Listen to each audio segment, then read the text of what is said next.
Praise the lord. దేవునికి స్తోత్రాలు. నేను pastor Ratna Maitra from Praise God Ministry. ఈ రోజున యేసయ్య మన కోసం వాగ్దానాన్ని ఏర్పాటు చేశారో ఒక్కసారి చూద్దాము. కొలసీలకు రాసిన పత్రిక 3వ అధ్యాయము 23-24 వచనాలు. ప్రభు వలన స్వాస్థ్యమును ప్రతిఫలముగా పొందుదమని ఎరుగుదురు కనుక మీరేమి చేసినను అది మనుషుల నిమిత్తము కాక ప్రభు నిమిత్తమని మనస్ఫూర్తిగా చేయుడి. మీరు ప్రభు అయిన క్రీస్తునకు దాసులై ఉన్నారు. దేవునికి స్తోత్రాలు. Colossians chapter 3 verses 23 and 24. And whatever you do it heartily as to the Lord and not to men, knowing that from the Lord you will receive the reward of the inheritance, for you serve the Lord Christ. దేవునికి స్తోత్రాలు. You serve the Lord Christ. Whatever you do, whatever services you give to people, think that you are doing for the Lord because we are the servants of God. ఏ పని మనం చేసినా కానీ ప్రభువుకు మనం చేస్తున్నామనే అలాంటి భావంతో కృతజ్ఞత కలిగి ఇది దేవుని కార్యంగా మనం చేసినప్పుడు దేవుని యొద్ద నుండి మనకు స్వాస్థ్యం ఉందని, నిత్య జీవంలో పాలి భాగస్థులుగా మనం ఉంటామని, క్రీస్తు ప్రభువుకు ఉన్న సమస్తలో మనము కూడా పాలి భాగస్థులమని మరొకసారి కొలసీల పత్రిక ద్వారా మనకి దేవాది దేవుడు జ్ఞాపకాన్ని తెస్తూ ఉన్నారు. దేవునికి స్తోత్రాలు. సో ఇక్కడ దేవాది దేవుడు అన్న డూ అన్ టు గాడ్, దేవునికి చేసే విధంగా మీరు చేయండి. కొలసీలు 3వ అధ్యాయం మనం చూస్తూ ఉంటుంటే ఒక బార్న్ అగైన్ పర్సన్, మనం ప్రపంచానుసారంగా కాకుండా క్రీస్తులో జన్మించిన మనము ఏ విధంగా ఉండాలని అపోస్తలుడైన పౌలు గారు మనకి తెలియజేస్తూ ఉన్నారు. మన మైండ్ ఈ ప్రపంచం వైపు కాదు కానీ దేవుని వైపు చూసేవారుగా, ఎందుకంటే క్రీస్తులో మీరు దాగి ఉన్నారు. క్రీస్తులో మనము మన పాపాలకు చనిపోయాము, ఆయనతో పాటు మనం పునరుద్ధాన శక్తితో తిరిగి లేచాము. ఈ రోజున మనము క్రీస్తులో జీవించి ఉన్నామని, ఆయనలో మనం అంటగట్టబడితేనే మనం ఫలించే చెట్టుగా ఉంటాం కానీ ఆయన లేకుండా మనం ఏమీ చేయలేమని, ఈ విధంగా ఉండాలంటే మన హృదయంలో మార్పు రావాలని, ఆ హృదయ మార్పు ఎలాగుండాలంటే మనం పాతగా ఏదైతే మనం ఇంత ముందుగా చేసినవన్నీ కూడా దేవునికి వేరుగా ఉండి చేసిన పనులు మళ్ళా మనం చేస్తే అది చాలా తప్పు అని, నూతనంగా జన్మించిన వారు లేదా క్రీస్తులో ఉన్నవారు పరలోక రాజ్య బిడ్డగా, దేవుని బిడ్డగా, దేవుని వారసురాలుగా, వారసుడుగా ఏ విధంగా మనం జీవించాలో 3వ అధ్యాయంలో నేర్పిస్తూ ఉన్నారు. మరి ముఖ్యంగా మనం ఇక్కడ చూస్తుంటే 18 నుంచి చూస్తుంటే కుటుంబం గురించి మాట్లాడుతున్నారు. ఒక క్రైస్తవ కుటుంబం ఏ విధంగా ఉండాలని అంటున్నారు. భార్యలతో అంటున్నారు, wives submit your own husbands, మీ భర్తలకు, మీ సొంత భర్తలకు అని రాశారు. ఇక్కడ బహు జాగ్రత్తగా వినాలి మనము. మీ భర్తలకు మీరు లోబడి ఉండండి. అలాగే ఇది మనకి దేవుడు ఏర్పాటు చేసిన పెళ్లి కాబట్టి, ఆయన నిబంధనలో ఆయన సాక్షిగా ఉన్నారు కాబట్టి బహు జాగ్రత్తగా ఆయన భయభక్తులు కలిగి ఇది దేవుడు చేసిన వివాహం అని, దేవుడు మనకి విట్నెస్గా ఉన్నారని, మనం వేసే ప్రతి అడుగు కూడా మనం జవాబిచ్చేవారిగా ఉండాలని జ్ఞాపకం చేసుకోమంటున్నారు. అలాగే భర్తలకు కూడా చెప్తా ఉన్నారు, లవ్ యువర్ వైఫ్స్, మీ భార్యని మీరు ప్రేమించండి.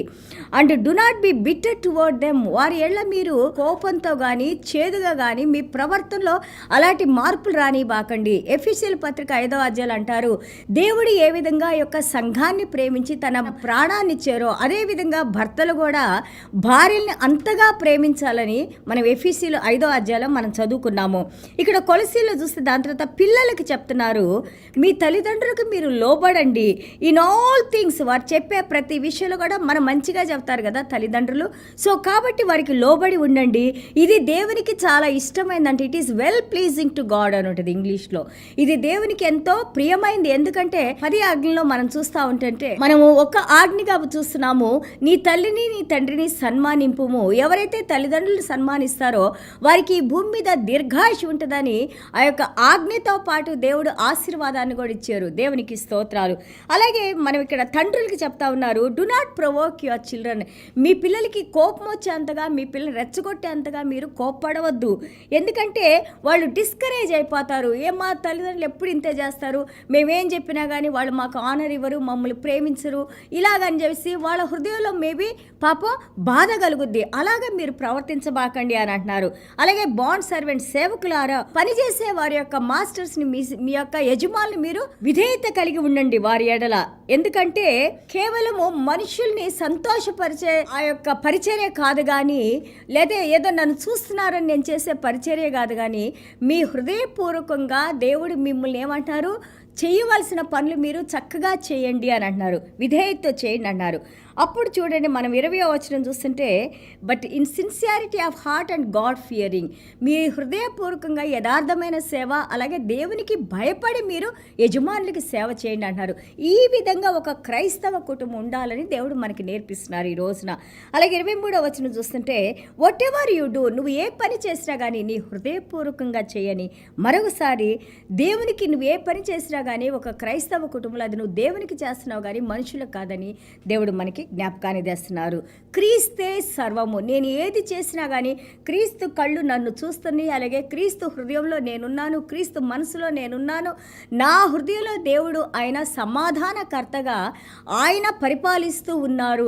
నేను క్రీస్తులో ఉన్నాను కాబట్టి నేను ఏ పని చేసినా కానీ దేవుణ్ణి సంతోషపెట్టే విధంగా ఉండాలని ఈ రోజున దేవుడు మనకి నేర్పిస్తున్నారు. దేవునికి స్తోత్రాలు. And we must remember that Christ has the ultimate authority. మన శరీరం మీద, ఆత్మ మీద, మన సర్వం మీద ఎవరికి అధికారం ఉంది? ఈ భూ ప్రపంచం మీదనే క్రీస్తుకి అధికారం ఉంది కదా. ఎందుకంటే ఆయన సృష్టికర్త, ఆయన నోటి మాటతో సర్వాన్ని సృష్టించిన దేవునికి మనం తప్పకుండా భయపడాలని చెప్తా ఉన్నారు. And also light and love, always walk in truth అంటున్నారు. దేవుని యొక్క వెలుగులో, దేవుని సత్యంలో, దేవుని జీవంలో నడవాలంటారు. Even when we are facing obstacles, సమస్యలు వచ్చినా కానీ ఆ సమస్యల వైపు తిరిగి చూసి నువ్వు భయపడొద్దు, విశ్వాసాన్ని కోల్పోవద్దు. ఎప్పుడైతే సమస్యలు వస్తాయో ఇంకా ఎక్కువగా దేవుని వాక్యంతో మనం బలపడుతూ, స్థిరపడుతూ, అందులో మనం ధైర్యాన్ని తెచ్చుకుంటూ మనం ముందుకు నడవటానికి, క్రీస్తుతో పాటు మనం ముందుకు నడవటానికి మనల్ని ప్రవర్తించమంటున్నారు. అండ్ ఆల్సో చూడండి 3వ అధ్యాయము చాలా మంచి వచనం ఉంటుంది మనకి. కొలసీలు 3:2 వచనం చూస్తే, set your mind on things about, not on things on the earth. మీ మనసుల్ని, మీ హృదయాన్ని పైనున్న వాటిపై పెట్టమంటున్నారు. Looking up to live in faith, విశ్వాసంలో జీవించడానికి మీరు చూడండి. And hurting each other is not right. మనం ఒకరికొకరు ఎప్పుడు గాయపరుచుకుంటూ సమయాన్ని మనం వేస్ట్ చేసుకోవటం, వృధా చేసుకోవటం, అది వృధా అని దేవుడు ఇక్కడ మనకి మరొకసారి తెలియజేస్తున్నారు. మనం ఇంతకుముందు నేర్చుకున్నాం కదా, 3వ అధ్యాయంలో మనం ఏమి నేర్చుకున్నాము? 14-15 వచనాల్లో నేను దీర్ఘశాంతాన్ని కలిగి ఉన్నమారు, క్షమించమన్నారు, ప్రేమించమన్నారు, నిన్ను వల్ల నీ పొరుగువారిని ప్రేమించమన్నారు. క్రీస్తు ఏ విధంగా నీ కోసం ఆయన ప్రాణాన్ని పెట్టారో అదే విధంగా నువ్వు ఇతరులు ప్రేమించేవారిగా ఉండాలి అని అంటున్నారు. అలాగే దేవుని యొక్క సమాధానం నీ హృదయాల్ని పరిపాలన చేయాలి అని అంటున్నారు. అండ్ దేని గురించి కూడా భయపడవద్దు. దేవుడు మనతో ఉన్నారు. దేవుడు మనతో ఉంటే మనకి వ్యతిరేకంగా ఎవరు రాగలుగుతారు? Nobody can come against us because God is with us. We are under the guidance of God. We are the covenant children and God has chosen us and God is blessing us. Be strong and be courageous. Walk with the Lord and you will see heights. Wherever God takes you, always He takes us to the blessed place. దేవునికి స్తోత్రాలు. చిన్న ప్రార్థన చేసుకుందాం. యేసయ్యా మీకు వందనాలు, స్తోత్రాలైనా. Thank you Jesus for your grace and mercies father God. Yes Lord, కొలసీల్లో మీరు చెప్పినట్లుగా నాయన ప్రభా, క్రైస్తవ కుటుంబాలు ఏ విధంగా ఉండాలి నాయన. ఇదిగో నాయన ప్రభా, భార్యలకు మీరు చెప్పారు నాయన, భర్తలకు విధేయత కలిగి వారిని ప్రేమించే వారిగా ఉండాలని. అలాగే భర్తలు మీరు హెచ్చరిస్తున్నారు నాయన, ఎందుకంటే వివాహంలో మీరు నాయన ప్రభా ఒక సాక్షిగా ఉన్నారు నాయన. You made covenant with us Lord Father God. You are the witness for that covenant Lord Father God. And తండ్రి, భార్యాభర్తలు ఇద్దరు కూడా నాయన పిల్లల్ని చక్కగా పెంచుకుంటానికి నాయన, మీ వాక్యానుసారంగా జీవించడానికి నాయన. అలాగే సర్వెంట్స్ నాయన ప్రభా, ఇదిగో యజమానికి లోబడి ఉండాలన్నారు నాయన.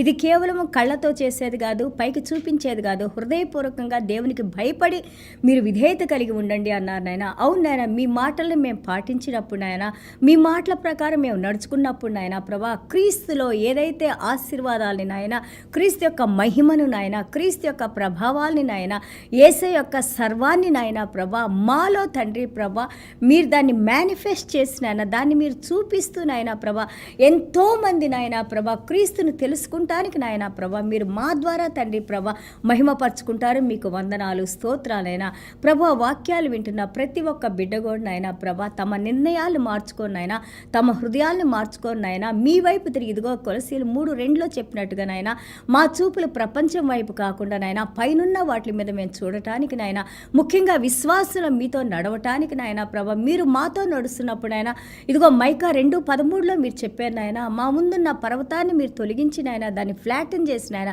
చదును చేసిన ఆయన ప్రభా మాకు విజయాన్ని ఇచ్చే దేవుడు మీరు అని అన్నారు నాయన. మీరు మాతో ఉంటే ఇంకా మాకు భయం దేనికి నాయన ప్రభా. ఒకవేళ మాలో ఏదన్నా బలహీనతలు నాయన ప్రభా మేము పడిపోయి నాయన ప్రభా ఈ ప్రపంచానుసారంగా జీవిస్తూ నాయన ప్రభా కేవలం పైకి మేము నాయన ప్రభా క్రైస్తవులను చెప్పుకుంటూ నాయన లోపల లోపల కుళ్ళిపోతూ ఉంటే ప్రభా ఈ రోజున మీ పరిశుద్ధ రక్తంతో తండ్రి మమ్మల్ని శుద్ధీకరించుకోనైనా మమ్మల్ని తిరిగి లేపినాయన ప్రభా ఎంతో మందికి మేలు చేసే బిడ్డలుగా మమ్మల్ని దీవించినాయన.